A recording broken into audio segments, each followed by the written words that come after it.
Kristo mmoja anamshukuru Mungu kwa kumjalia afya njema yeye pamoja na watoto wake na mke wake. Anaomba Mungu awasamehe dhambi zao.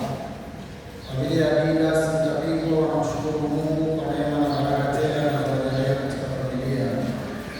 Mshukuru Mungu kwa kijana wao Herbert Mshasha amaliza salama mtihani wa kidato cha 6 wanaombea kwa mzuri miongoni mwa familia ya Mshasha. Mwombezi na Mtakatifu Rita wa Kasha na mwombea binti yake aweze kupata kazi serikalini imeomba na mama yake. Mwombezi na Mtakatifu Rita wa Kasha na mwombea binti yake aweze kupata mchumba mwema imeomba na mama yake. Catherine Didas anaiombea kwaya ya Bikira Maria Mtakatifu mbinguni, Roho Mtakatifu aongoze daima katika utume wao. Mshukuru Mungu kwa kijana wao Eli Mjimba kumaliza mtihani yake. Anaomba Roho Mtakatifu awasaidie kupata ufaulu mzuri unaoa familia. Haya Bikira Maria Mtakatifu mbinguni, namshukuru Mungu kwa huruma ya miaka miwili. Anaomba neema na baraka katika utume huu wa kwaya, awazidi kukua katika uinjilishaji na kutenda yale yampendezao Mungu. Naomba na kwaya ya Bikira Maria Mtakatifu mbinguni. Haya Bikira Maria Mtakatifu mbinguni, nawaombea wafadhili wao, Roho Mtakatifu awe pamoja nao siku zote. Catherine Didas anaziombea kwaya zote za parokia ya Mtakatifu Bonaventure, amani, upendo na mshikamano viwe kati yao siku zote. Mkristo mmoja anamshukuru Mungu kwa kumjalia mama yake uhai, afya njema na neema za kufikisha miaka 52. Kwa maombezi ya Mtakatifu Padre Pio, Mungu azidi kumtunza. Mkristo mmoja anaomba Mungu kupitia maombezi ya Mtakatifu Yosefu wa Kopetino akawa pamoja naye kwenye mtihani yake. Kwa maombezi ya Mtakatifu Yosefu wa Kopetino, anaombea mtoto wake na watoto wote wa kidato cha 4 katika mkoa wa Pwani watakaofanya mitihani yao ya mock. Mungu Roho Mtakatifu awasaidie na wakumbushe yote waliosoma ili wajibu vyema mitihani yao imeomba na mama yake.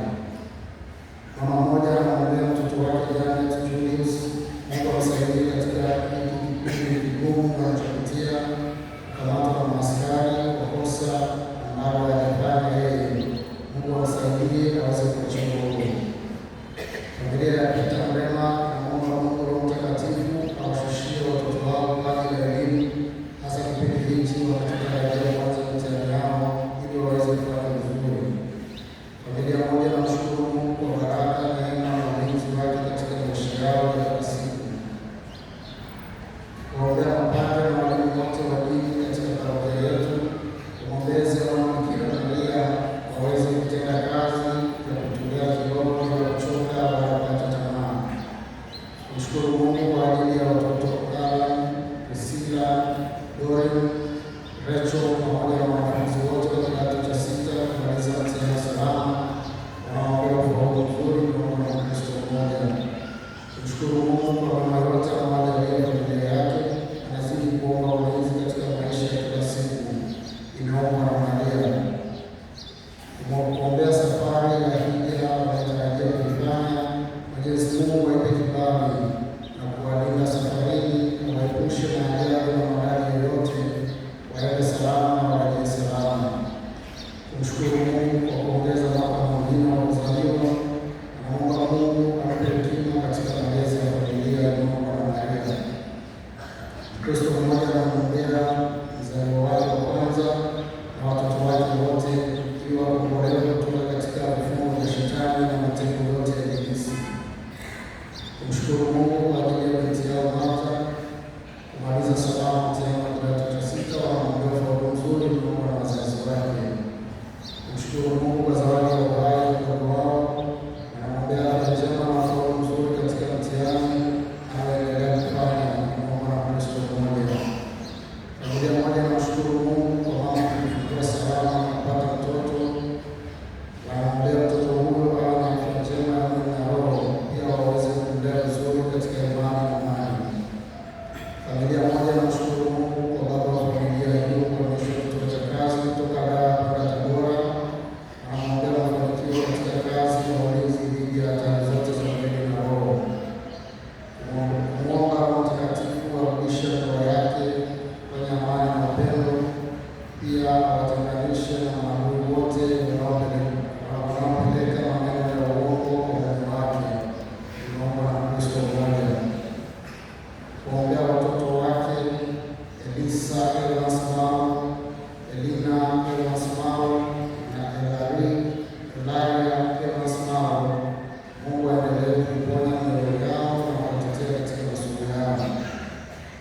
Kristo mmoja na Mungu neema na kibali katika kila mambo yake anayofanya aweze kufanikiwa.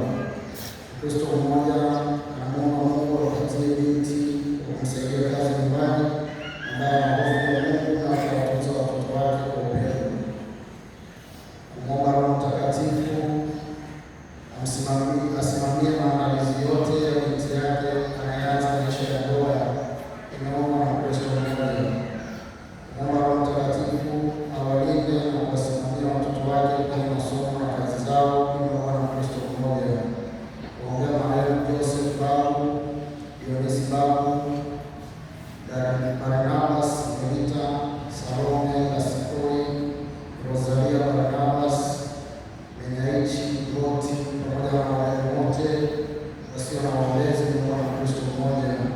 Kuombea marehemu Nancy Severini Kuhanga, Marta Isaac Yovya na Himara Stephen Komba inaomba na Kristo mmoja. Kuombea marehemu Paulina Mbili inaombwa na jumuiya ya Igala.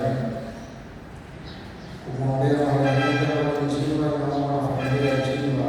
Kuombea marehemu wote wa ukoo wa Marcel Kalazima na ukoo wa Hura inaombwa na familia ya Judas Mtabingwa. Kumwombea marehemu Paulina Mbili inaombwa na wanakanda wa Mtakatifu Scholastica. Kumwombea marehemu Gracious Kilei inaomba na mke wake Patricia Kilei. Kuombea marehemu Hema Leonard Katikilo na Reverendo Mgusha Wazo inaomba na wafanyakazi wa airport. Kuombea marehemu Barikiwa Cyprian Chige, Kurma Kaguma, Veronica Mlenga, Juliana Mlenga, Paulo Mlenga inaomba na Kristo mmoja. Kuombea marehemu Eva Sulia Mao ambaye ametimiza miezi mitano toka kuitwa kwa Mungu inaomba na familia yake. Kuombea marehemu Edna Sisala Kiambo na Dr. Martin Kiambo inaomba na familia ya Dasto Msanzugwango. Kuombea marehemu Pancras Kinyampwi, Dorothea Evarist, Martin Thomas, Elimina Huki, Justina Mungi, marehemu wote wa ukoo wa Kinyampwi na Mkunjo inaomba marehemu wa marehemu. Kumwombea marehemu Paulo Kafungu inaomba na Kristo mmoja. Kumwombea marehemu Elias Peter na marehemu wote wa ukoo wa Mrema na Msangi inaomba na familia ya Peter Mrema. Kuombea marehemu wazazi wao Teresia Stefano Misenga, Leokadia Edward Leoniza na Edward Leoniza Miguta inaomba na familia ya Bwana na Bibi Charles Leoniza. Kuombea marehemu John Matela Jao, Antonia John Jao, Felix Leao Jao, Angelica Felix Jao, John Felix Jao, Fidesia John Jao, Titus Kalisia Jao, Donasia Msafiri, Violet Donasia Msafiri na Dora Donasia Msafiri inaomba na Kristo mmoja. Kuombea marehemu Jacqueline John Maya, Angelina Pius Maya, Michael John Maya, John Michael Maya na Joseph Temba inaomba na Vicky Maya. Kuombea marehemu Simon Wambura, Anastasia Wambura, Lucy Wambura, Margaret Wambura, Joseph Machenge Wambura, Emily Wabule Jimba na Mjara Emma Janet Makoo na Albert Mari pamoja na marehemu wote wa ukoo wa Wambura, ukoo wa Mbati na ukoo wa Wiza inaomba na Christina Wiza. Kumwombea marehemu Frederick Simon Magambo inaomba na mke wake. Haya milele wape Bwana,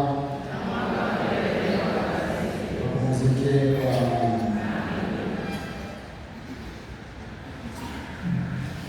Ndugu zangu wapendwa, tumekusanyika leo kuadhimisha sikukuu ya Pentekoste, sikukuu ya kuzaliwa kwa kanisa. Hivyo ni sikukuu yetu sisi sote, kwa sababu tunamkumbuka Roho Mtakatifu alipowatumia mitume na kuimarisha na kuondoa uoga wao na kuwafanya wawe mashuhuda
Wimbo wa katikati, itikio: waipeleka roho yako, e Bwana, nawe wafanye upya uso wa nchi.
tuinyweshwa Roho mmoja.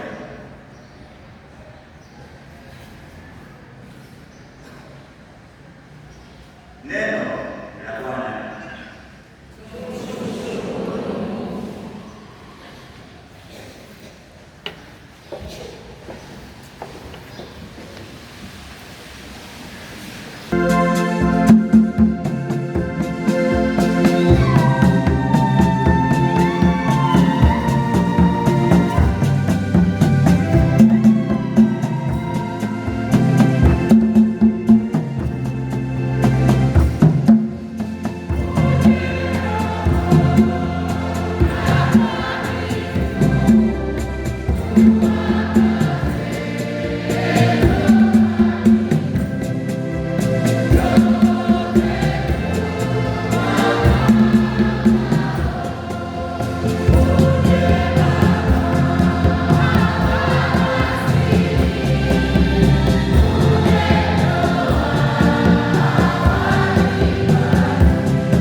wa agano la Mungu katika mlima Sinai.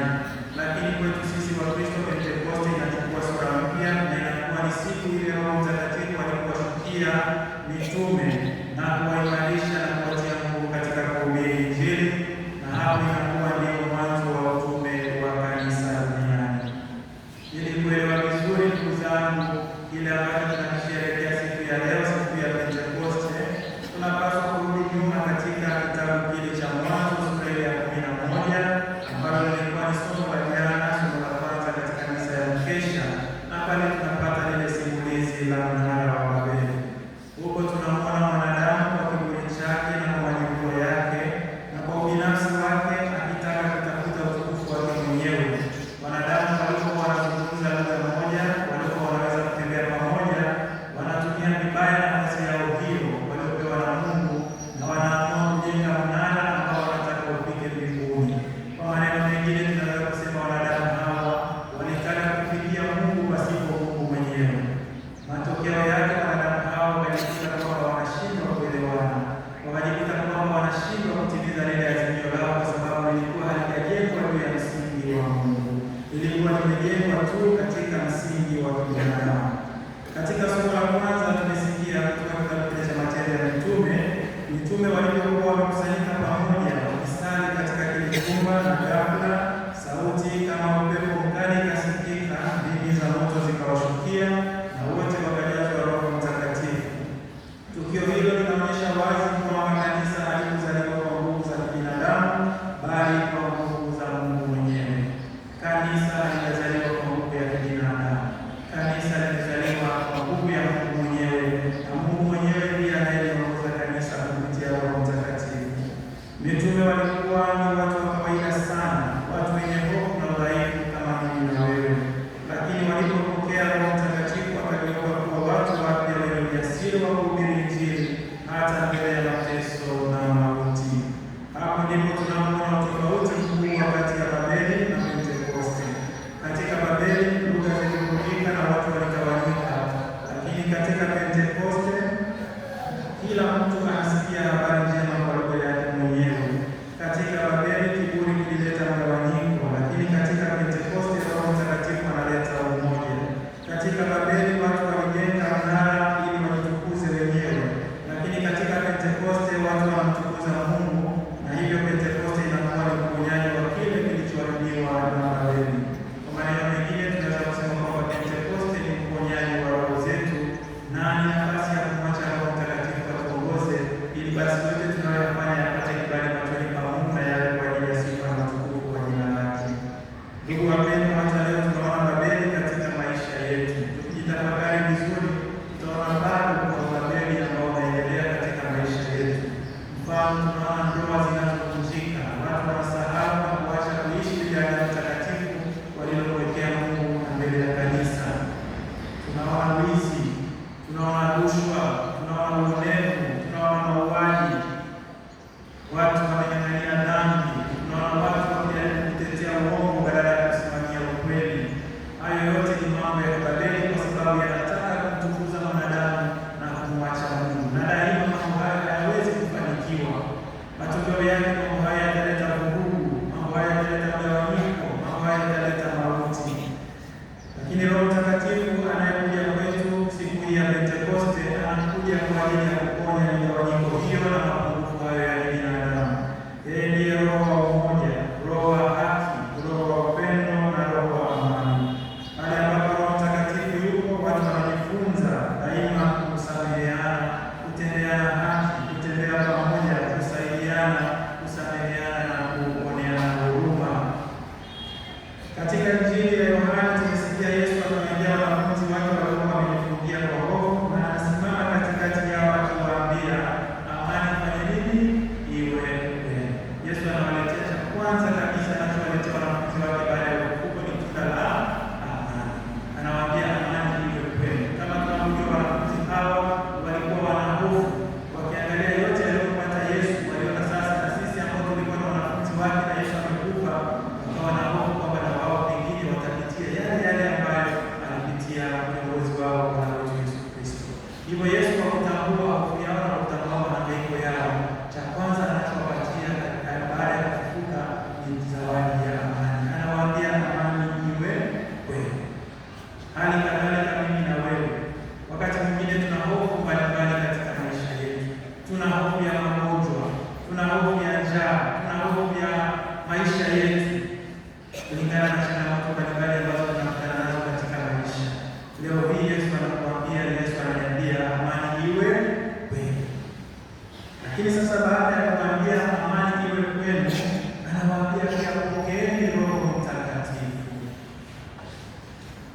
Kumbe ili amani anayotupatia Bwana wetu Yesu Kristo iweze kudumu na iweze kufanyika uhalisia, ni lazima tuongozwe na Roho Mtakatifu. Pasipo kuongozwa na Roho Mtakatifu hatuwezi kuipata amani ya kweli. Pasipo kuongozwa na Roho Mtakatifu hatuwezi kupendana kiukweli. Pasipo kuongozwa na Roho Mtakatifu hatuwezi kumpa Mungu nafasi ya kwanza katika maisha yetu. Pasipo kuongozwa na Roho Mtakatifu hatuwezi kuishinda dhambi. Hivyo Yesu baada ya kuwapatia mitume ile zawadi ya amani, anaona kwamba ili waweze kudumisha amani hiyo ni lazima wawe na nguvu ya Roho Mtakatifu, kwa sababu Roho Mtakatifu atawaongoza na kuwafundisha yale yote ambayo Yesu aliwafundisha. Atawakumbusha ile amri ya kumpenda Mungu, lakini zaidi sana atawakumbusha ile amri ya kumpenda jirani. Hivyo Roho Mtakatifu ni nguzo yetu. Roho Mtakatifu ni msingi wa imani yetu. Roho Mtakatifu ndiye atakayetuongoza na ndiye atakayetusaidia tuweze kuyatambua mafumbo matakatifu ya Mungu yanayofanyika ndani ya maisha yangu na yanayofanyika ndani ya maisha yako. Yesu anapowaambia mitume pokeeni Roho Mtakatifu, Biblia inatuambia kwamba aliwahubiria. Sasa kitendo cha kuwahubiria kinatukumbusha ile ishara ambayo ni Mungu mwenyewe alitumia alipomuumba Adamu, alimpulizia pumzi ya uhai. Hapo ukawa ni mwanzo wa kuishi kwa binadamu. Na Yesu sasa anawapulizia ama anawahubiria wanafunzi wake nguvu ya Roho Mtakatifu ili waweze kwenda kwa ujasiri kuishi Injili na kuihubiri kwa maisha yao yote. Na hapo ndipo linakuwa ni mwanzo wa kanisa, mwanzo wa utume wa kanisa. Hivyo ndugu zangu, kanisa huzaliwa kutoka ubavuni mwa Kristo msalabani, lakini kanisa linaanza kutembea kwa nguvu katika Pentekoste.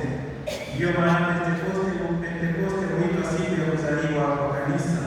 Tangu siku hiyo kanisa limeendelea kuishi, kuhubiri, kubatiza, kusamehe dhambi na kueneza Injili duniani kote kwa nguvu ya Roho Mtakatifu. Yesu aliposema wale watakaoondolewa dhambi wameondolewa, alijipa kanisa mamlaka ya kuendeleza kazi yake ya wokovu duniani. Hivyo kanisa sio taasisi ya kawaida ya kibinadamu, bali kanisa ni mwili hai wa Kristo unaoongozwa na Roho Mtakatifu. Kanisa sio taasisi ya kawaida ya kibinadamu. Wakati mwingine tumebaki katika kuangalia kanisa kama taasisi ya kibinadamu, lakini ukweli ni kwamba kanisa sio taasisi ya kibinadamu. Mwanadamu anashirikishwa tu utume wa Mungu mwenyewe kupitia nguvu ya Roho Mtakatifu. Huu ni mwili halisi wa Kristo, mwili hai wa Kristo ambao unaendeleza kazi ya uongozi, kazi ya kupambana na dhambi, kazi ya kushinda uovu katika ulimwengu. Ni Kristo mwenyewe, ni Mungu mwenyewe anayejidhihirisha kupitia watu wake. Na ndio maana sasa kanisa limekuwa likisimama imara katika nyakati zote, ziwe nyakati za shida, ziwe nyakati za raha, ziwe nyakati za mateso, bado kanisa limebaki kusimama imara kwa sababu ni Mungu mwenyewe anayejidhihirisha. Na hakuna hata mmoja wetu ambaye anaweza kushindana na kanisa akashinda, kwa sababu atakuwa anashindana na Mungu mwenyewe. Wana wa Babeli walitaka kujitukuza wao wenyewe wakamsahau Mungu. Wakati mwingine na sisi kama wanadamu tumeingia katika kishawishi hicho cha kutaka kujitukuza sisi, cha kutaka kujiona kwamba sisi ndio kila kitu, tukamsahau Mungu. Leo hii tunakumbusha kwamba hebu tumwache Mungu atukuzwe kupitia maisha yetu na sisi tusijitukuze hata mara moja. Mungu ndiye anayeweza kujitukuza, Mungu ndiye anayeweza kukutukuza wewe kama akipenda, lakini sio mimi kutafuta utukufu na kuchukua nafasi ya Mungu. Wote waliojaribu na waliofikiria kushindana na Mungu, waliojaribu kushindana na utukufu wa Mungu waliishia kusambaratika. Nasi kama tunataka uponyaji wa kweli, nasi kama tunataka kweli amani ya kweli, tunataka upendo wa kweli, ni lazima turuhusu Roho Mtakatifu atukuzwe ndani ya maisha yetu.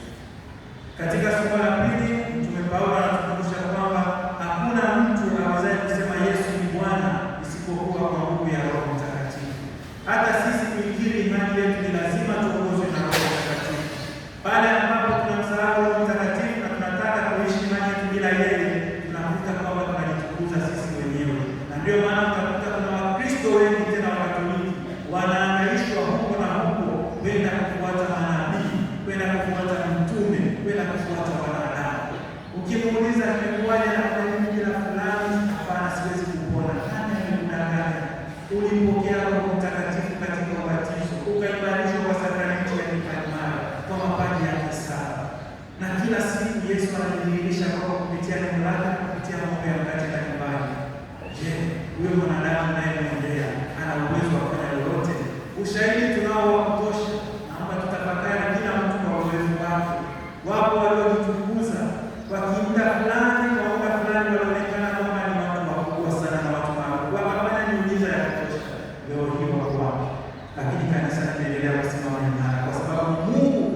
tujitafakari mimi na wewe. Je, tunamruhusu Roho Mtakatifu atuongoze na atuwezeshe kumkuta Yesu Kristo kuwa ni Bwana? Kinyume chake tutakuta kwamba tunatukizana sisi kwa sisi, na hapo tunakuwa tunapotea. Hivyo ndugu zangu, imani yetu sio matokeo ya akili ya kibinadamu, bali imani yetu inazaliwa kwa nguvu ya kimungu na kwa maongozi ya Roho Mtakatifu ambaye Mungu mwenyewe amependa kumweka katika mioyo yetu. Wengine wamepewa karama mbalimbali, anatuambia Mtume Paulo katika somo la pili kwamba kuna karama mbalimbali. Wengine wamepewa karama za kuongoza, wengine za kuimba, wengine za kusaidia maskini, wengine kuhubiri, lakini karama zote hizo ambazo tumepewa zinatoka kwa Roho mmoja na kwa ajili ya kujenga mwili wa Kristo ambao ni kanisa. Hatujapewa karama kwa ajili ya kujitakatifuza ama kwa ajili ya kujitukuza sisi wenyewe, bali karama hizo zinapaswa kumpa Mungu utukufu, na katika kumpa Mungu utukufu sisi tunapata utakatifu wa mioyo yetu. Hiyo tunajifunza kwamba hakuna Mkristo asiye na nafasi katika utume wa kanisa. Kila mtu kwa nafasi yake na kwa karama zake na vipaji vyake alivyojaliwa na Mwenyezi Mungu ana nafasi ya kuhubiri Injili, ana nafasi ya kupeleka habari njema katika ulimwengu kwa kuanza na maisha yake yeye mwenyewe akifanyika kwa ushuhuda.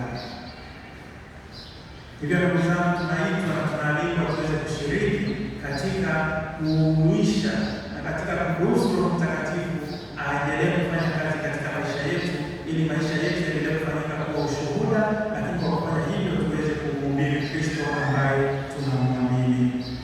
Katekisimu ya Kanisa Katoliki nambari 736 inatufundisha kwamba kwa nguvu ya Roho Mtakatifu sisi tunaunganishwa na Kristo na kuwa watoto wa Mungu. Roho Mtakatifu hutakasa, hutufanya kuwa hekalu la Mungu na kujenga kanisa kwa neema zake na karama zake. Hivyo maisha ya Kristo ni lazima yaonyeshe uwepo wa Roho Mtakatifu kupitia upendo, haki, amani, usafi wa moyo na zaidi sana utakatifu wa maisha yake. Kama Mkristo uliyebatizwa, kama Mkristo uliyepokea Roho Mtakatifu, ni lazima utakatifu uonekane katika maisha yako, katika matendo yako ya kila siku. Ni lazima tuakisi uhalisia wa utakatifu, kwa sababu Roho Mtakatifu hutakasa. Hatusemi kwamba sisi ni wakamilifu, la hasha, lakini kwa nguvu ya Roho Mtakatifu tunaweza kutakaswa na kuwa watakatifu. Tujiulize, ni mara ngapi tumekuwa tayari kukimbilia sakramenti ya kitubio? Mara nyingi tumekuwa tayari kukimbilia miujiza, njoo uponywe, njoo upokee utajiri, njoo uondokane na shida, lakini tukasahau ile la msingi la kutakaswa dhambi zetu. Mioyo yetu inahitaji kutakaswa, na kwa nguvu ya Roho Mtakatifu tunaweza kutakaswa. Hivyo tusiogope kukimbilia sakramenti ya kitubio, kwa sababu inatufanya tunarudisha ule umoja wetu na ule uhusiano wetu na Mwenyezi Mungu. Vile vile Mtaguso wa Pili wa Vatikano katika ule waraka wake wa Lumen Gentium, yaani waraka wa mataifa, namba 4 unasema kwamba Roho Mtakatifu uliuisha kanisa, uliongoza katika ukweli wote, ulipatia karama mbalimbali na kulifanya liwe ishara ya umoja wa wanadamu katika Kristo. Hivyo baada ya ambapo kanisa linaishi katika Roho Mtakatifu, linakuwa chombo cha upendo, haki, amani na wokovu wa dunia. Tutambue kwamba kanisa hilo ni mimi na wewe. Miili yetu ni hekalu la Roho Mtakatifu. Kwa hiyo tunapoongelea kanisa, hatuongelei jengo, tunaongelea mwili wako, tunaongelea mwili wangu, tunaongelea roho yako, tunaongelea roho yangu. Hivyo tunapoishi kwa kuongozwa na Roho Mtakatifu, tunafanyika kuwa chombo cha upendo, haki na amani, lakini zaidi sana wokovu na utakatifu wa dunia. Ndugu zangu wapendwa, leo hii tunahitaji Pentekoste mpya katika maisha yetu. Wapo Wakristo wengi wamejaa hofu kama vile mitume walikuwa wamejaa hofu kabla ya Pentekoste. Wengine wanaogopa kushuhudia imani yao kwa sababu wanaogopa kuchekwa, wanaogopa kutengwa, wanaogopa kuonekana kama wamepitwa na wakati. Wengine wamefungwa na dhambi na wanaogopa kuachana na dhambi. Wengine wamepoa katika sala na wanaogopa kutoka katika kifungo hicho cha kukua katika sala. Wengine wamekata tamaa katika maisha yao kwa sababu ya changamoto mbalimbali.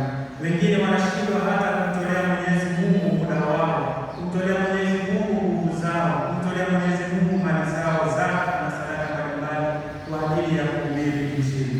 Lakini leo Roho Mtakatifu anaweza kubadilisha hayo yote na kuyafanya yakawa mapya. Roho Mtakatifu anaweza kutujalia nguvu ya kusali. Roho Mtakatifu anaweza kutujalia nguvu ya kuwa jasiri wa kushuhudia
Tuendelee sasa na maombi na tunaomba.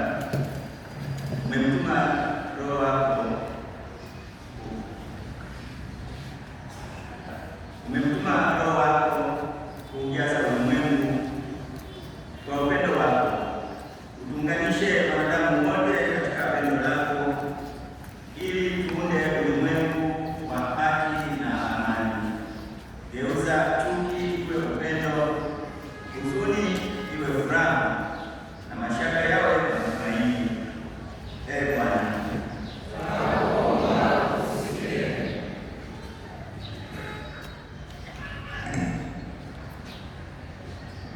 Kekolele toka mwanzo. Ee Tata umwisao, Tata utumile moyo mtakatifu wacho, wichuliense otubotani abantu bansi tusaigane ocho tube ense douhele obomwe nobugotani ushori okulegana kube usaigane enyambo ibe amachobero amaitegero amabe gabe amachomu. Ee Tata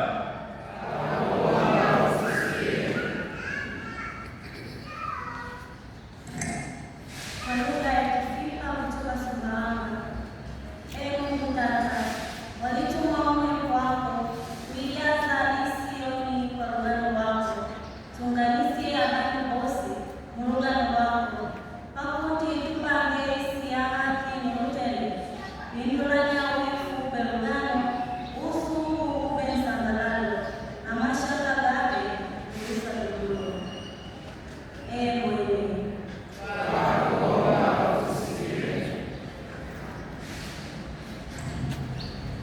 wakisukuma lelegeluma otumukoloe mwenda woko uliopajiri welelo mutoka woko udulunganye bandu bose mubutoka woko dulule kubeja welelo eya haki na amani gamuchaga uwikorwa bobize bitogwa busungu hazu bubize buyeki na mashaka kabise bisakirwa bebesera.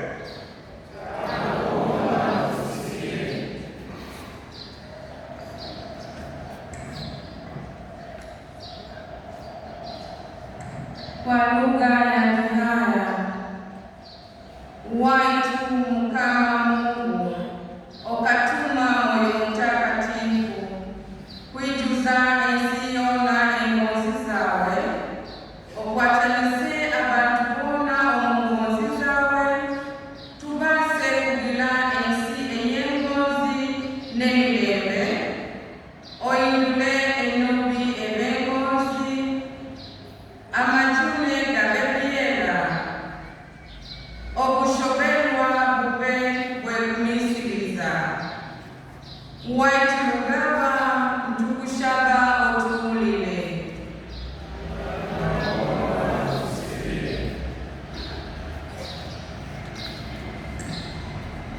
Kwa lugha ya Kiingereza.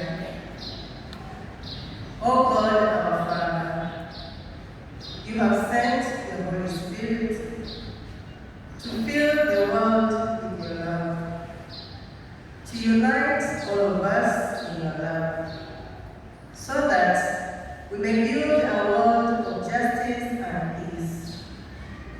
Turn our hatred into love, our sorrows into joy, and doubt into hope. O Lord,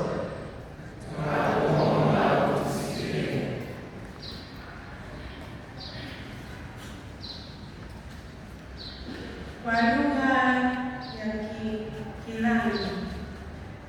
Ee Juma, tulange bana bako tuli kuiseki la kwako na umene no ureko tokulomba okulange enya. Ee Juma,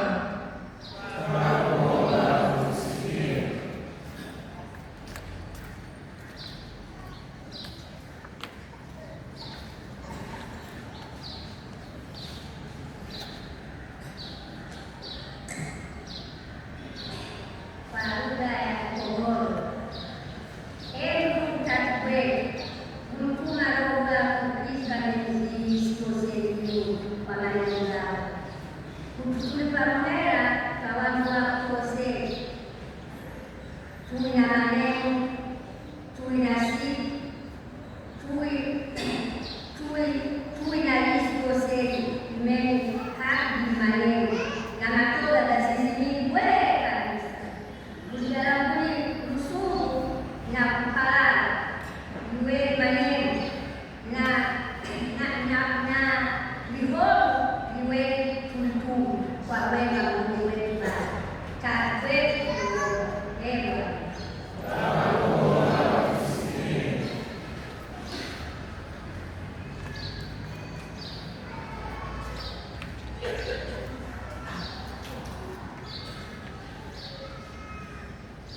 Kwa lugha ya Kimende, ugwetata mkuluwana wakalangisyanga mwego gwa kumobe